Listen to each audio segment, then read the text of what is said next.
Market Journal, television for agricultural business decisions, is a presentation of the University of Nebraska-Lincoln's Institute of Agriculture and Natural Resources. Promotional support is provided by the Nebraska Farmer Magazine. Partial funding is provided by the Nebraska Soybean Board and the Nebraska Corn Board.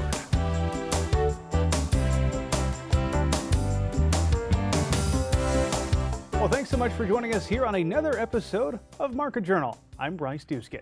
Coming up on today's show, we'll take a look at how soybean producers should approach problems like soybean stem borer. In honor of National FFA Week, we'll hear from one of the Nebraska FFA state officers.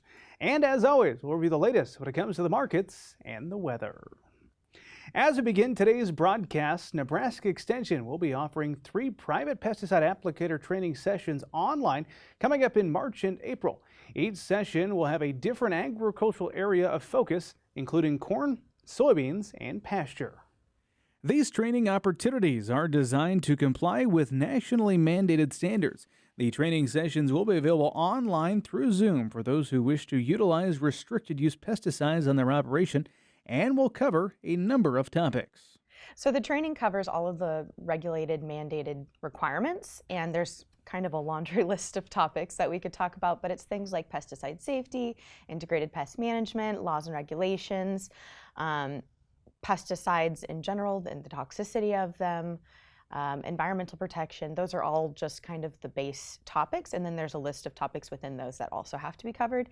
So it'll be a pretty traditional training, just one that's offered over Zoom. While the Zoom version of these training sessions are convenient, they are comprehensive and can take up a good share of your day.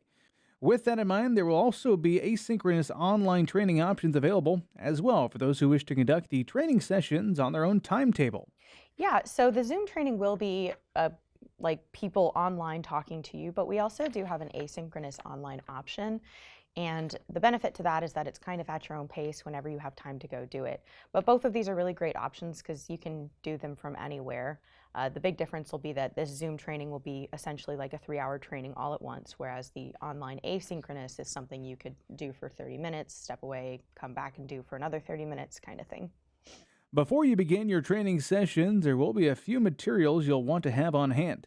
However, your local extension office will be happy to accommodate those needs.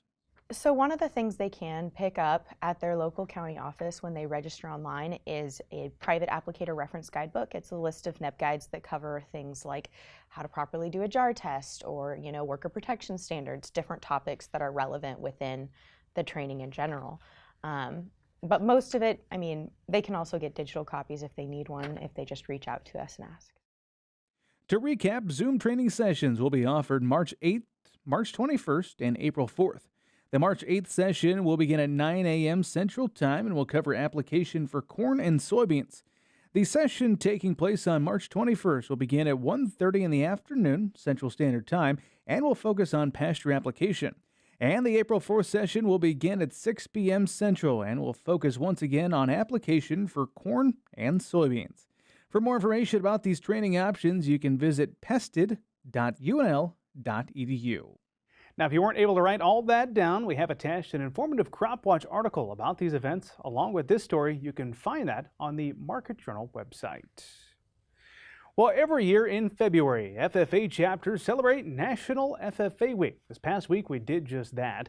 It's a time for members and alumni to reflect on FFA and the impact it has across the nation.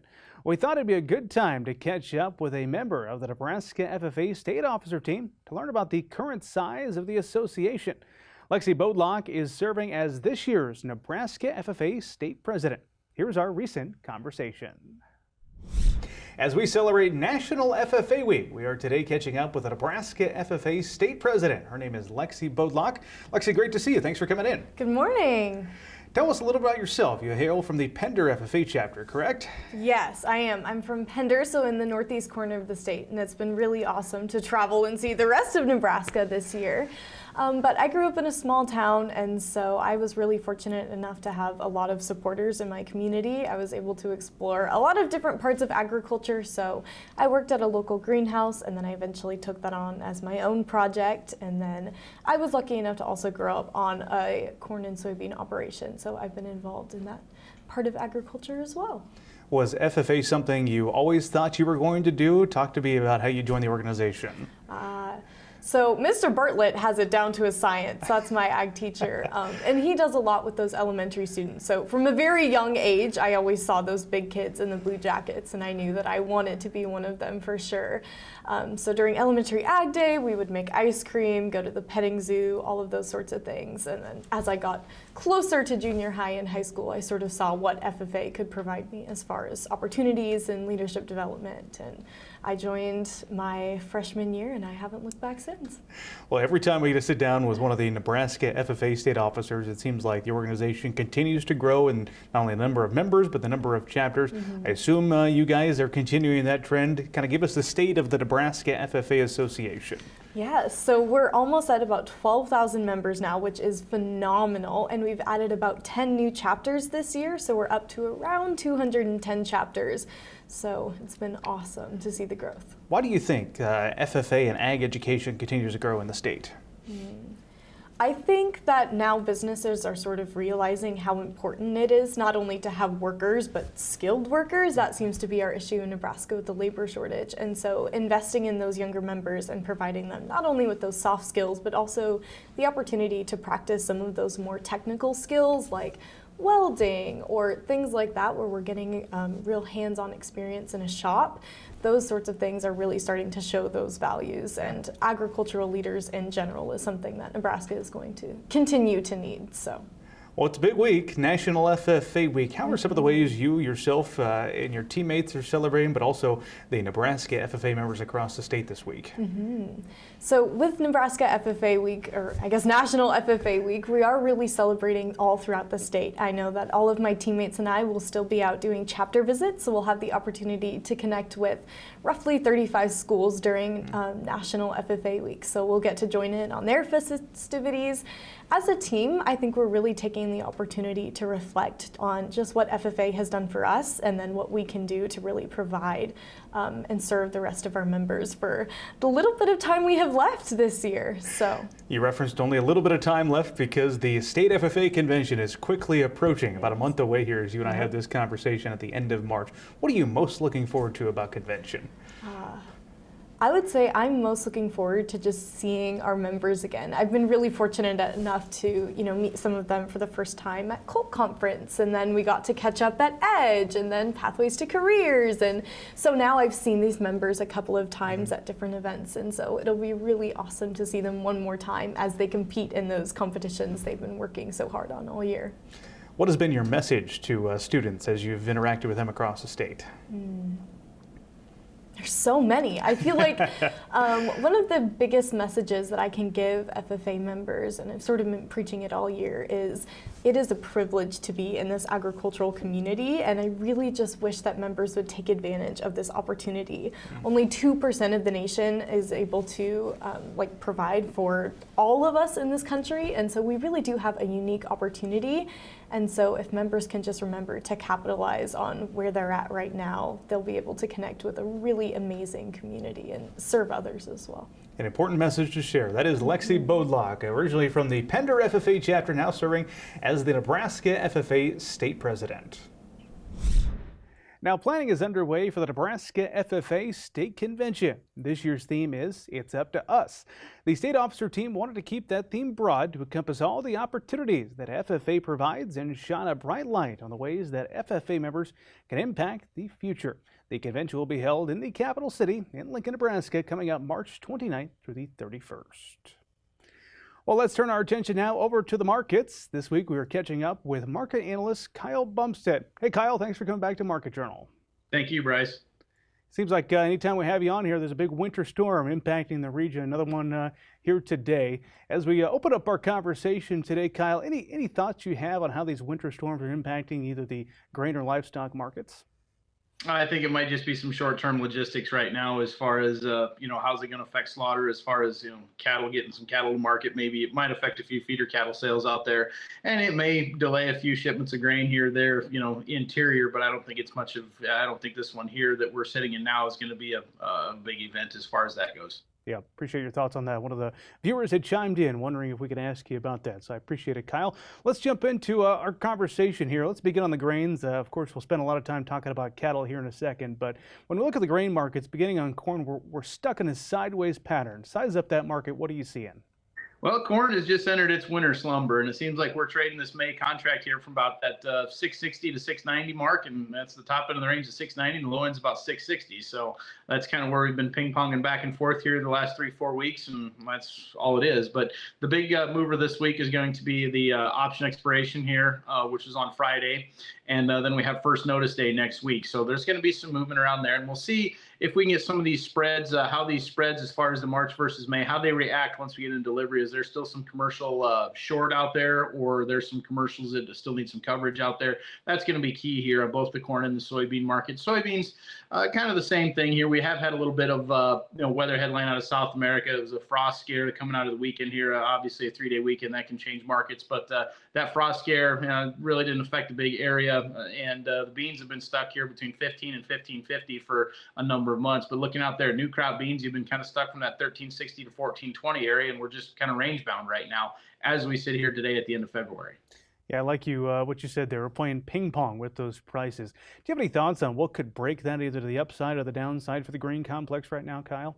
Well, I think I think that a shift in the weather pattern, which we're obviously seeing a little bit of a shift in the weather pattern, but until we get some new headline news, we're getting a few more headlines out of Russia and Ukraine again. I'm not sure that that's going to be a big mover as it was a year ago. We're coming up on the anniversary of that, and a lot of folks said it wasn't going to last long. Here we are a year later, and the longer it persists and the longer it drags out, the worse it could potentially get. So there's always that little bit of optimism. But looking at the southern plains there, we still need a lot of moisture there to get this wheat crop up and going too. And we are seeing a little bit of moisture in the forecast. Now, whether it comes into fruition, that'll be the next thing. How this wheat comes out of dormancy, that'll be another thing too that we need to watch.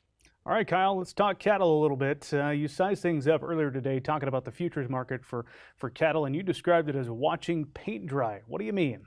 Well, we didn't do a lot here middle of the week. We did make new contract highs, which is good. Bear markets don't make new contract highs. I've said that numerous times, and bear markets do not make new contract highs.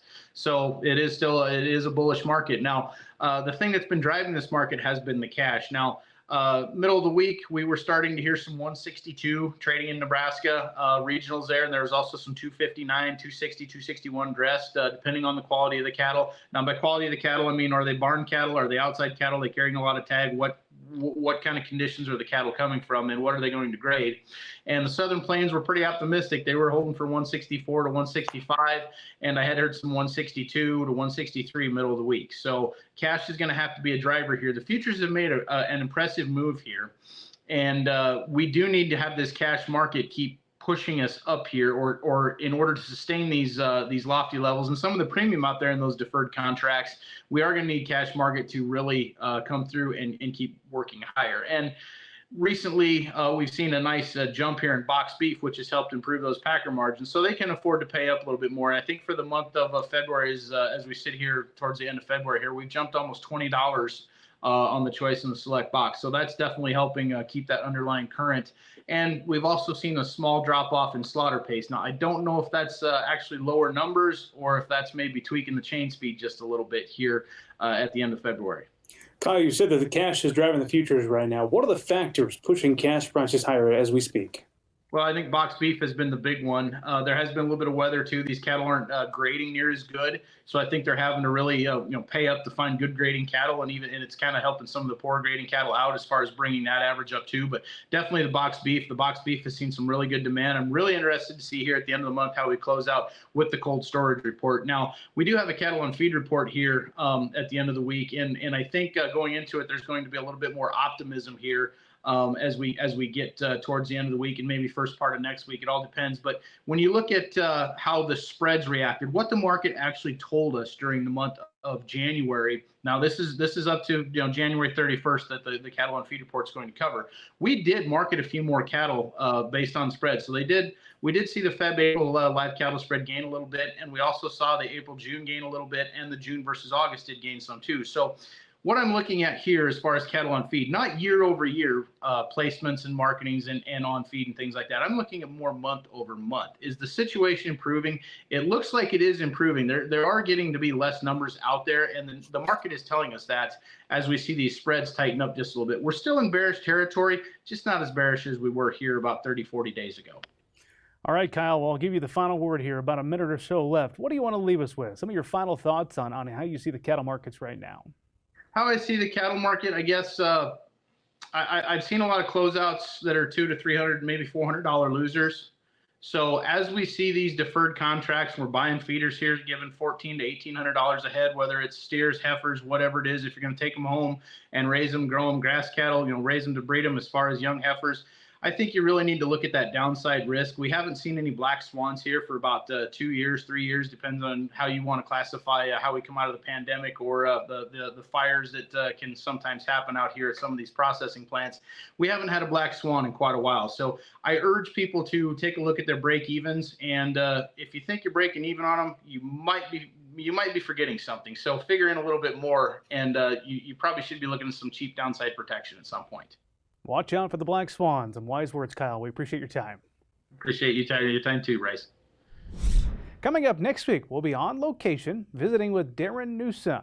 If you have a question you'd like me to ask Darren, be sure to email us or get in touch on social media, and I'll be sure to pass your question along.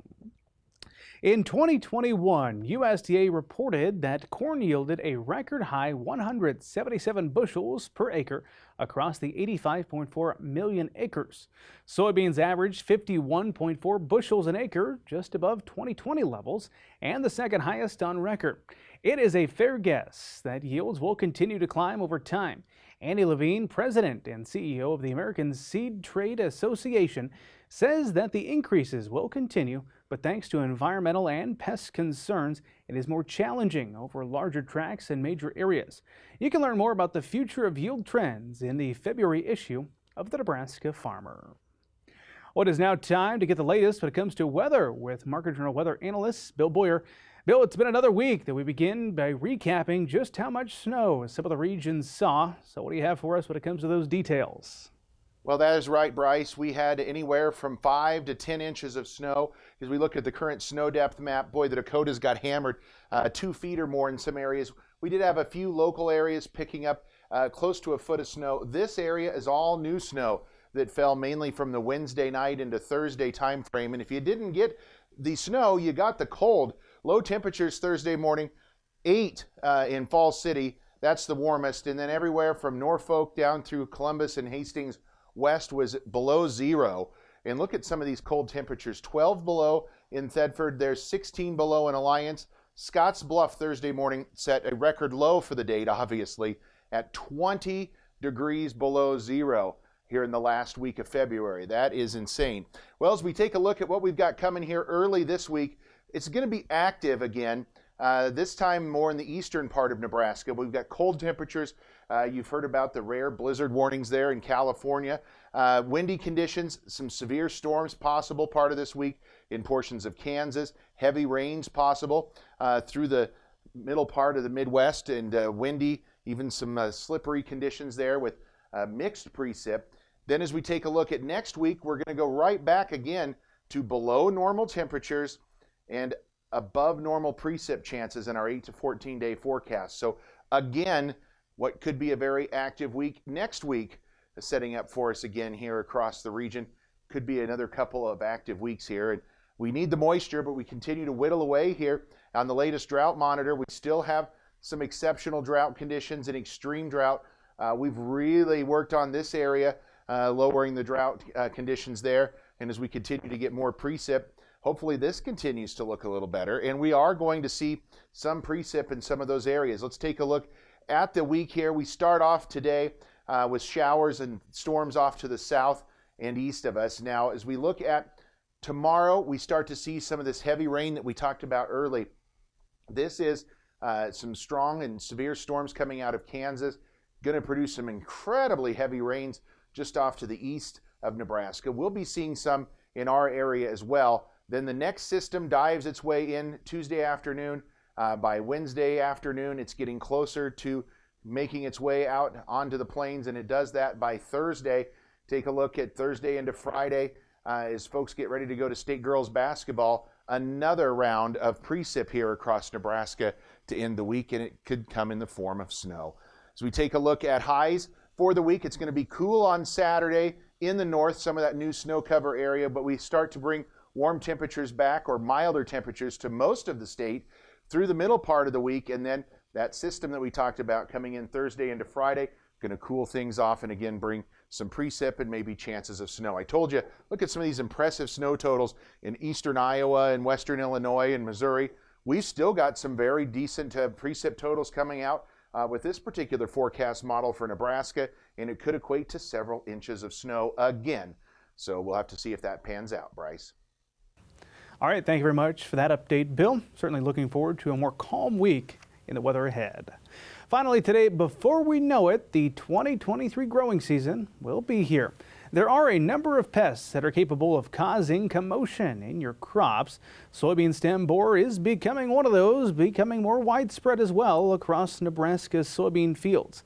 Last month, Nebraska Extension entomologist Bob Wright spoke at the 2023 Soybean Day and Machinery Expo to discuss whether insecticides are an effective management practice.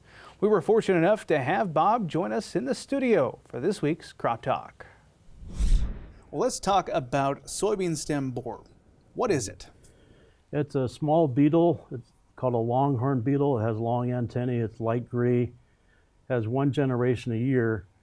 And what the issue is, we're seeing historically, it's a Native American insect. It feeds on sunflowers and related plants such as cockleburr and ragweed and wild sunflower. But in the 1980s, in several parts of the U.S., it expanded its host range to include soybeans. So we started seeing this as a problem in Kansas in most of the 80s and 90s. And then it slowly has been moving up north. We first saw it in soybeans in Nebraska in 2000, right along Highway 81 across the border. And the last 20 years or so, it's been moving further north and east and west from that point. And it's continuing to move into new areas. I know it's north of the Platte River in some areas, not every field, but it's something soybean growers should be watching for. Let me ask you more about its spread. How is it spreading and how quickly does that happen? You mentioned over the past 20 years we've seen that expand in the state of Nebraska. Well, it's just the adult beetle can fly, and that's the main way it spreads. So it's slow, not really long flyers, but they can easily fly a mile or two. Yeah. Expanding quite a bit across the country, I assume, then too? In pockets. Again, there were 3 different pockets on the East Coast and the Tennessee Valley and Kansas and Oklahoma where it started showing up on soybeans. And so those are there are 3 areas that still have problems in soybeans, and that's been expanding. Mm-hmm. Well, what kind of damage can this do for a soybean crop? Well, the damage is done by the immature stage, which bores. Initially, the eggs are laid on the upper part of the canopy on the leaf petioles. Larvae feed in the leaf petiole, and then as they get larger, they bore into the main stem and tunnel up and down in the pith. And by the end of the season, they're at the base of the stem. And to prepare for overwintering, they cut out a cavity at the base of the stem, and that weakens the stem at that point. And if we have the right weather conditions, we can get stem breakage, and that can interfere with harvest. So that's the main issue, is the potential for harvest losses. There is some data that in certain circumstances we can get yield loss even without stem breakage, but that's relatively rare, a relatively small factor. The main factor is watching for potential harvest losses. If we get a lot of wind at the end of the season, we can get a lot of stem breakage, and that can make it hard for growers to harvest the soybeans. Well, here's the big question. Are there mitigation strategies out there available for producers if they've got this in their fields? Yeah, a couple of things. Trying to avoid or control the alternate hosts, like I talked about, ragweed or cockleburr or wild sunflowers, in particularly field borders, or if you have a field that isn't in production or an area that has a lot of weeds, that can contribute to problems. Some of the other factors are not maybe practical.